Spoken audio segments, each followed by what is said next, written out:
Hello दोस्तों, जश्न online classes में आप सबका स्वागत है। आज हम लोग पढ़ेंगे कक्षा 12 की फिजिक्स की इम्पोर्टेंट क्वेश्चन। वो क्वेश्चन है जो पीवाईक्यू क्वेश्चन पूछे गए हैं और बोर्ड एग्जाम के लिए बहुत ही ज़्यादा इम्पोर्टेंट है। ठीक है, तो हम लोग आज की वीडियो बहुत ही ज़्यादा इम्पोर्टेंट मानकर चलेंगे। ठीक है, क्योंकि पीवाईक्यू क्वेश्चन है। तो यहाँ पर देखिए, पहला क्वेश्चन लिखा हुआ है, एक समान वैद्युत क्षेत्र में एक वैद्युत द्विध्रुव पर लगने वाले बल आघूर्ण का व्यंजक प्राप्त कीजिए। तो यहाँ पर देखिए कब पूछा गया, तो 2023 और 22 में।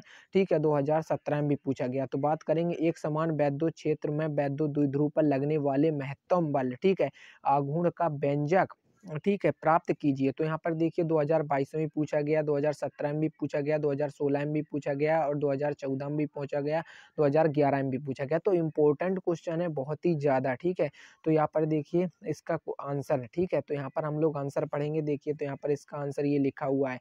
देखिए पहला नंबर है कि यहाँ पर एक वैद्युत, ठीक है, क्षेत्र में वैद्युत द्विध्रुव पर लगने वाले, ठीक है, बल युग्म का आघूर्ण। ठीक है, तो यहाँ पर देखिए ये इसका बल आघूर्ण का क्या बना हुआ, डायग्राम बना हुआ। ठीक है, ये इसका हो गया डायग्राम। अब हम लोग बात करेंगे, तो यहाँ पर देखिए अब हम लोग पढ़ेंगे। तो यहाँ पर देखिए लिखा हुआ है बिंदु ए है। ठीक है, ए की कहाँ पर है, प्लस क्यू के कारण है और यहाँ पर माइनस क्यू के कारण है। ठीक है, ये बिंदु बी है और यहाँ पर ए दिया गया था। अब बात करेंगे, देखिए ए बी और यहाँ पर ये देखिए बिंदु सी है। ठीक है, और ये यहाँ पर देखिए 2L साइन थीटा लिखा हुआ है, प्लस के कारण बाहर की ओर बल लगेगा, तो यहाँ पर वेक्टर ई लिखा हुआ है।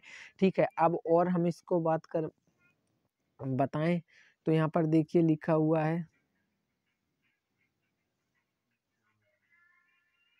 और यहाँ पर लिखा हुआ है, देखिए यहाँ पर माइनस क्यू और यहाँ पर लिखा हुआ प्लस क्यू। ठीक है, तो यहाँ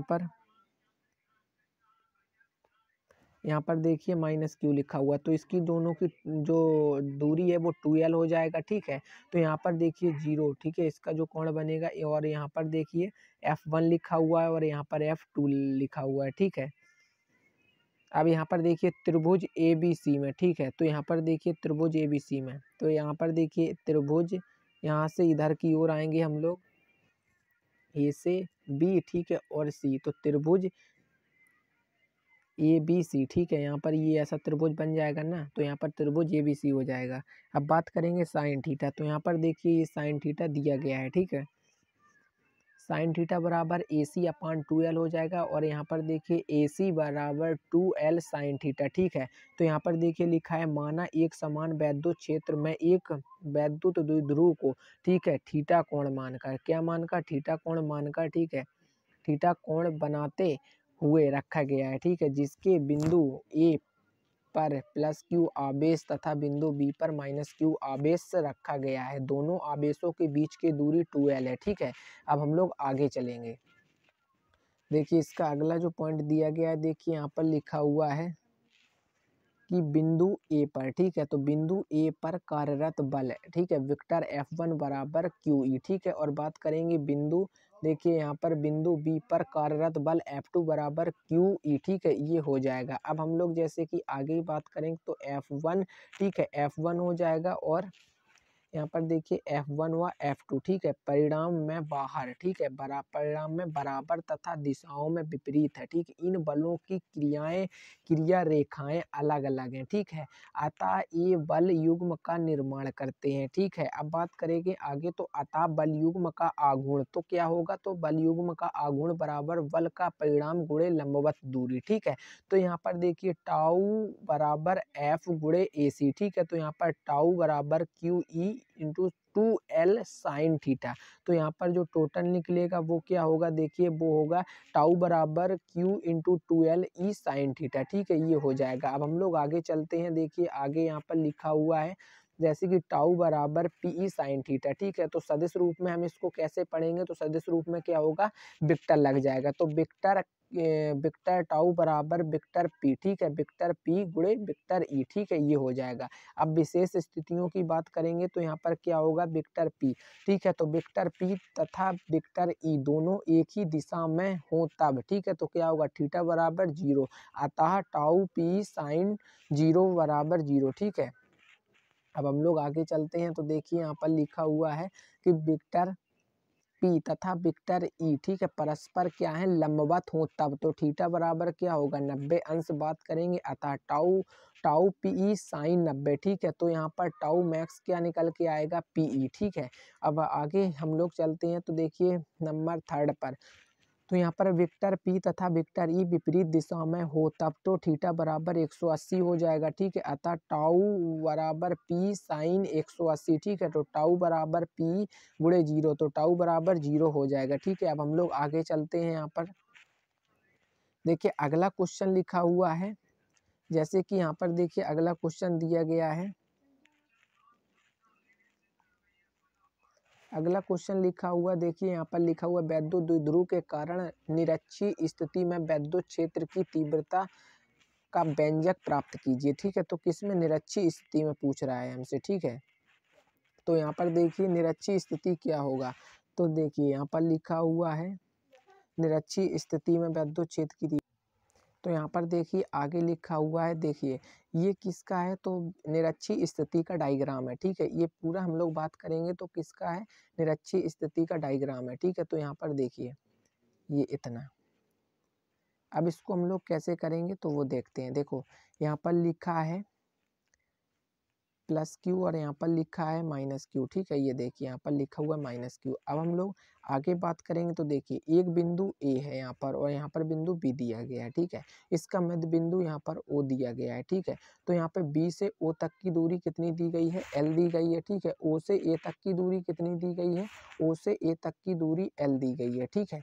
अब हम लोग बात करेंगे, जब एल एल जुड़ेगा तो यहाँ पर क्या होगा, 2l हो जाएगा, ठीक है। अब यहाँ पर देखिए कहाँ, ए से कहाँ गया, बिंदु पी तक, ठीक है। ए से बिंदु पी तक पहुँचे, तो यहाँ पर देखिए ऊपर जब हम लोग जाएंगे तो ई प्लस के कारण कहाँ लगेगा, बाहर की ओर, ठीक है ना। तो यहाँ पर E1 साइन थीटा, और यहाँ पर बात करेंगे E1, ये यहाँ पर बिंदु दिया गया है, ठीक है। और यहाँ पर E1 दिया गया। अब हम लोग देखिए बात करेंगे E2 कॉस थीटा यहाँ पर है, ठीक है। अब यहाँ पर देखिए जब यहाँ से यहाँ तक आएगा तो थीटा कोण बनेगा, और यहाँ से यहाँ तक आएगा तो थीटा कोण बनेगा। E2 साइन थीटा यहाँ पर दिया गया है। अब हम लोग इसको पढ़ेंगे आगे थ्योरी में, वैसे ही डायग्राम से समझेंगे, ठीक है। तो AP बराबर BP बराबर √r² प्लस L² हो जाएगा, ठीक है। अब हम लोग आगे चलते हैं, देखिए यहाँ पर लिखा हुआ है, यहाँ पर लिखा हुआ है, माना एक वैद्युत द्विध्रुव, ठीक है, एक वैद्युत द्विध्रुव AB है, ठीक है। बिंदु A पर प्लस Q तथा बिंदु B पर माइनस Q आवेश है, दोनों आवेशों के, ठीक है, बीच की दूरी 2l है। वैद्युत द्विध्रुव के मध्य बिंदु O से स्मॉल r दूरी पर निरक्षीय स्थिति में बिंदु P पर वैद्युत क्षेत्र की तीव्रता ज्ञात करनी है, ठीक है। बिंदु पी पर वैद्युत क्षेत्र की तीव्रता ज्ञात करनी है, ठीक है। तो अब हम लोग बात करेंगे, तो देखिए यहाँ पर बात करते हैं, तो प्लस क्यू आवेश के कारण वैद्युत क्षेत्र की तीव्रता, ठीक है। तो यहाँ पर देखिए क्या होगा, तो यहाँ पर देखिए दिया गया है E1 बराबर 1/4πε0, ठीक है।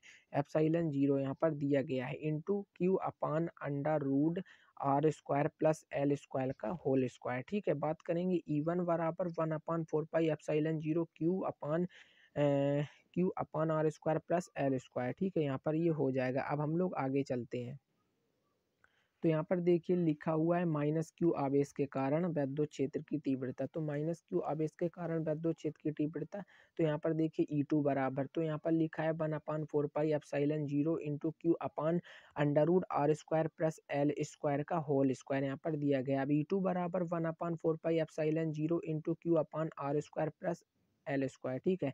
तो यहाँ पर चूंकि E1 बराबर E2 हो जाएगा, ठीक है। E1 बराबर E2 हो जाएगा। अब हम लोग पढ़ेंगे अतः परिणामी वैद्युत क्षेत्र की तीव्रता, ठीक है। परिणामी वैद्युत क्षेत्र की तीव्रता क्या होती है, तो देखिए यहाँ पर दिया गया है E बराबर E1 cos theta plus E2 cos theta, ठीक है। ये यहाँ पर दिया गया है, जैसे कि यहाँ पर देखिए क्या होगा, तो यहाँ पर देखिए लिखा हुआ है E बराबर 1/4πε0, ठीक है। Q अपान में r² प्लस L², ठीक है। cos थीटा प्लस 1/4πε0 Q अपान में r² प्लस L² का L², ठीक है। यहाँ पर cos थीटा हो जाएगा। बात करेंगे E बराबर 2 इंटू, ठीक है। तो यहाँ पर 1/4πε0 Q अपान में r² प्लस L² और यहाँ पर cos थीटा, ठीक है। यहाँ पर देखिए cos थीटा बराबर आधार बटे कण। तो यहाँ पर देखिए आधार किसको माना, एल को, और कण किसको माना, under root r square plus L square को। ठीक है, यहाँ पर बात करेंगे ई बराबर 2 × 1/4 पाई एप्सिलॉन 0। ठीक है, यहाँ पर q upon r square plus L square, यहाँ पर क्या होगा, एल बटे under root r square plus L square. ठीक है, यहाँ पर ई टू का क्या हो जाएगा, ई बराबर 2 × 1/4 पाई एप्सिलॉन 0। ठीक है, क्यू एल अपान में are square plus L square का होल स्क्वायर में कितना दिया गया है, देखिए होल इसमें 3/2। ठीक है, पावर में। अब बात करेंगे ई बराबर 1/4 pi epsilon 0 into P upon में are square plus L square का होल में 3/2 दी गई है। ठीक है, वैल्यू। अब हम लोग आगे चलेंगे तो आगे देखिए यहाँ पर दिया गया है आर ग्रेटर देन एल। ठीक है, तो r square greater than l square, तो एल स्क्वायर को क्या माना, नगण्य माना। ठीक है, तो यहाँ पर देखिए दिया गया है, यहाँ पर दिया गया है ई बराबर 1/4 पाई एप्सिलॉन 0 पी अपान में आर स्क्वायर का होल स्क्वायर में 3/2। ठीक है, ये दी गई है वैल्यू। अब हम लोग यहाँ पर देखिए पढ़ते हैं तो यहाँ पर दिया गया है ई बराबर 1/4 पाई एप्सिलॉन 0। ठीक है, 4 पाई एप्सिलॉन 0 पी अपान में आर क्यू दिया गया है, तो इसका जो मात्रक होगा वो क्या होगा, न्यूटन प्रति कूलम। ठीक है, सदिश रूप में क्या पढ़ेंगे तो वेक्टर ई बराबर क्या होगा, 1/4 पाई एप्सिलॉन 0। ठीक है, माइनस वेक्टर पी अपान में आर क्यू। ठीक है, तो मात्रक न्यूटन प्रति कूलम होगा। अब हम लोग अगला क्वेश्चन पढ़ेंगे। ठीक है, तो अगले क्वेश्चन में देखिए क्या दिया गया है, यहाँ पर लिखा हुआ है। ठीक है, स्थिर वैद्युतिकी में गॉस की प्रमेय का उल्लेख कीजिए तथा इसे सिद्ध कीजिए। तो देखिए बहुत ही इंपॉर्टेंट है, 2023 में भी पूछा गया और 2020 में भी क्वेश्चन आया, तो सारे इंपॉर्टेंट क्वेश्चन हैं। ठीक है, वन चैप्टर के हम वो इंपॉर्टेंट क्वेश्चन बता रहे हैं जो बोर्ड एग्जाम में पूछे जा सकते हैं। ठीक है, तो यहाँ पर देखिए गॉस की प्रमेय। ठीक है, तो किसी बंद पृष्ठ से गुजरने वाला कुल वैद्युत फ्लक्स, तो फाई क्या होगा, वैद्युत फ्लक्स। ठीक है, यहाँ पर उस पृष्ठ द्वारा परिबद्ध कुल आवेश का 1/एप्सिलॉन 0 गुना होता है। ठीक है, तो अतः फाई बराबर क्यू अपान में एप्सिलॉन 0। ठीक है, ये होगा। अब हम लोग आगे पढ़ते हैं। ठीक है, तो यहाँ पर देखिए गॉस की प्रमेय का क्या है, डायग्राम है। ठीक है, ये यहाँ पर दिया गया है। अब हम लोग इसको कैसे पढ़ेंगे तो देखिए यहाँ पर दिया गया है प्लस क्यू। ठीक है, यहाँ पर दिया गया है बिंदु पी। ठीक है, ये दोनों के बीच में थीटा कोण बन रहा है। ठीक है, ये डी वेक्टर ए। ठीक है, यहाँ पर ये दिया गया है एक कोण, यहाँ पर हो जाएगा प्लस के कारण बाहर की ओर जाएगा तो वेक्टर ई हो जाएगा। ठीक है, यहाँ पर डी ए लिखा हुआ है। ठीक है, अब यहाँ पर देखिए डी ओमेगा लिखा हुआ है, यहाँ पर आर स्मॉल आर लिखा है। ठीक है, अब बात करेंगे, देखिए प्लस क्यू आवेश के कारण। ठीक है, बिंदु पी पर वैद्युत क्षेत्र की तीव्रता। ठीक है, तो यहाँ पर ई बराबर 1/4 पाई एप्सिलॉन 0 क्यू अपान में आर स्क्वायर, तो इसको हमने क्या माना, समीकरण नंबर 1 माना। यदि वैद्युत क्षेत्र वेक्टर ई तथा क्षेत्रफल सदिश डी वेक्टर ए के बीच का कोण थीटा हो तो क्षेत्रफल अवयव डी ए से बाहर की ओर गुजरने वाला वैद्युत फ्लक्स। ठीक है, तो यहाँ पर देखिए क्या दिया गया, तो यहाँ पर देखिए यहाँ पर लिखा हुआ है डी फाई ई। ठीक है, डी फाई ई बराबर में vector e dot vector d a. ठीक है, यहाँ पर बात करेंगे डी फाई ई बराबर में E D a cos theta. यहाँ पर बात करेंगे, देखिए लिखा हुआ है कि डी फाई ई बराबर में 1/4 पाई एप्सिलॉन 0 क्यू अपान में आर स्क्वायर, तो डी ए कॉस थीटा। ठीक है, बात करेंगे यहाँ पर लिखा हुआ है डी फाई ई बराबर में क्या होगा, क्यू अपान में 4 pi epsilon 0 d a cos theta r square. यहाँ पर बात करेंगे क्या होगा, तो डी फाई ई बराबर में क्यू अपान में 4 पाई एप्सिलॉन 0 डी ओमेगा। ठीक है, तो यहाँ पर आगे लिखा हुआ है कि देखिए यहाँ पर लिखा हुआ है कि संपूर्ण पृष्ठ ए ठीक से गुजरने वाला वैद्युत फ्लक्स फाई हो तो यहाँ पर देखिए क्या होगा, तो यहाँ पर फाई बराबर समाकलन, यहाँ पर लिखा हुआ डी फाई ई। ठीक है, यहाँ पर बात करेंगे फाई बराबर समाकलन क्यू अपान में 4 पाई एप्सिलॉन 0 डी ओमेगा। ठीक है, लिखा हुआ है। बात करेंगे यहाँ पर फाई बराबर 1/4 पाई एप्सिलॉन 0 समाकलन डी ओमेगा। ठीक है, फाई बराबर क्यू अपान में 4 पाई एप्सिलॉन 0 ओमेगा। ठीक है, यहाँ पर क्या होगा, तो यहाँ पर आगे चलते हैं तो देखिए यहाँ पर लिखा हुआ है कि फाई ई बराबर क्यू अपान 4 पाई एप्सिलॉन 0 और यहाँ पर 4 पाई, ठीक है। तो यहाँ पर 4 पाई से 4 पाई क्या वो कट जाएगा, तो यहाँ पर क्या बचेगा, 5 बराबर क्यू अपान एप्सिलॉन 0। यही गॉस की क्या है, प्रमेय है, ठीक है। तो अगला जो चैप्टर है, वो सॉरी अगला जो क्वेश्चन है, तो यहाँ पर देखिए ये बहुत ज़्यादा इम्पोर्टेंट है। तो यहाँ पर देखिए लिखा है विद्युत फ्लक्स से क्या तात्पर्य है, इसे आवश्यक सूत्र देते हुए समझाइए। तो देखिए वेरी वेरी इंपॉर्टेंट है, क्योंकि इसलिए 2022 में भी पूछा गया, 2020 में भी पूछा गया, 2016 में और 12 में। तो विद्युत फ्लक्स किसे कहते हैं, सबसे पहले हम लोग ये पढ़ेंगे। तो विद्युत फ्लक्स देखिए, वैद्युत क्षेत्र में स्थित किसी भी सतह से गुजरने वाली वैद्युत बल रेखाओं की संख्या को वैद्युत फ्लक्स कहते हैं, ठीक है। तो यहाँ पर देखिए क्या लिखा, फाई बराबर विक्टर ई डॉट विक्टर ए, या इसको क्या कह इस तरह भी बोल सकते हैं कि फाई बराबर ई ए कॉस थीटा, ठीक है। अब हम लोग आगे चलते हैं, बात करेंगे इसके मात्रक। तो इसका मात्रक क्या होता है, देखिए यहाँ पर लिखा हुआ मात्रक, तो यहाँ पर देखिए न्यूटन मीटर स्क्वायर प्रति कूलम तथा, या तो हम लोग वोल्ट मीटर भी कहते हैं। बात करेंगे बीमा की, तो देखिए यहाँ पर बीमा दी गई है, ठीक है। तो इसकी जो जो टोटल बीमा होगी वो क्या होगी, देखिए यहाँ पर निकाल के देखेंगे, MLT स्क्वायर, ठीक है। यहाँ पर बात करेंगे एल स्क्वायर, तो यहाँ पर 80 दिया गया है, तो यहाँ पर क्या होगा, ML की पावर में Q, ठीक है, प्लस मतलब T-3, ठीक है। यहाँ पर A-1 यहाँ पर होगा। अब बात करेंगे इसकी राशि, तो इसकी अदिश राशि होगी, ठीक है। अब हम लोग आगे चलते हैं।